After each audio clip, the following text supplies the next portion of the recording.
Nakakita na ba kayo ng motorsiklong lumilipad? You heard it right! Yan ang sasakyan natin sa biyaheng panghimpapawid dito sa Pampanga. Malayong itsura nito sa eroplano. Pero kahit gaano ito kaliit, kaya tayo nitong dalhin sa langit. Yan ang ultralight aircraft.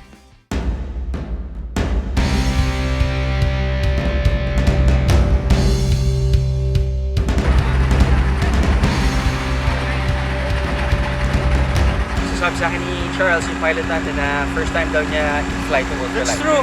Totoo po. So, we're in good hands. Yes.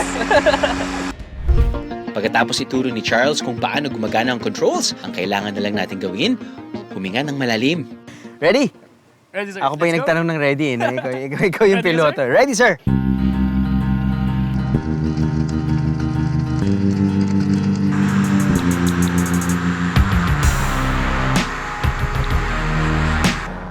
Mula sa himpapawid, makikita ang buhay na kulay ng kapaligiran ng Pampanga.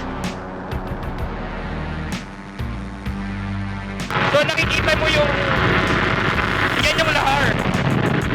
Kadugtog niya yung Pampanga River. So galing yan sa Mount Pinatubo nung pumutok. Anong height natin ngayon, bro? Ngayon nasa 800 feet tayo. Got it. Tapos yung bilis natin 45 miles per hour. Ganda ng mga ibon, no? Migratory birds ba yung mga, no? Yes sir, same Pampanga River sir. Nice.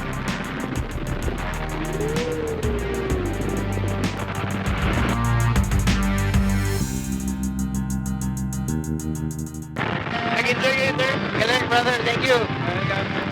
At least puro palay nakikita nyo, hindi puro building. Oo, di. Palay, greenery, bundok. Bundok.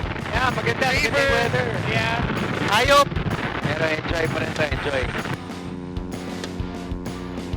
Woodland RPS 1457. Downwind. Runway 08. Full stop. Okay ba?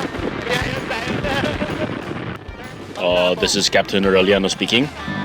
Sheesh! Here in Good Boys Flying, we teach you how to fly a plane, and it's open for everyone and anyone, for aspiring pilots, frustrated pilots, or simply just anyone who wants to be a pilot for a day. And in those 30 minutes, we're going to be able to teach them how to fly a plane in the most basic way. And on top of that, it's a scenic flight. Ano, nabitig ka sa biyahe? God! All you gotta do is just subscribe to the YouTube channel of GMA Public Affairs, and you can just watch all the Behind the Drew episodes all day, forever in your life. Let's go! Yeah!